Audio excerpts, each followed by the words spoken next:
మత్స్యకారులు ఎవరైతే ఉన్నారో విరామ సమయంలో వేటకు పోలేని సమయంలో 20,000 రూపాయల ఆర్థిక సహాయం చేసి వారిని ఆదుకోవడం కోసం ముందుకెళ్తాం.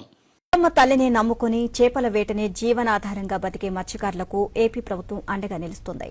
ప్రభుత్వ నిర్ణయంతో మత్స్యకారులు ఆనందం వ్యక్తం చేస్తున్నారు.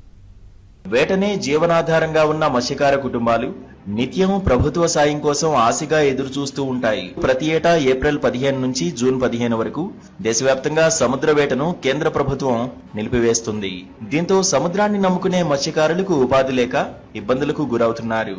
అయితే వీరికి వేట నిషేధ సమయం ఒక కష్టకాలంగానే చెప్పాలి. 2 నెలల పాటు ఉపాధి లేక కుటుంబాలను పోషించుకోలేక చాలా మంది మత్స్యకారులు తీవ్ర ఇబ్బందులు పడుతూ ఉంటారు. ఇటువంటి సమయంలో కూటమి ప్రభుత్వం మత్స్యకారులకు తీపి కబురు చెప్పింది.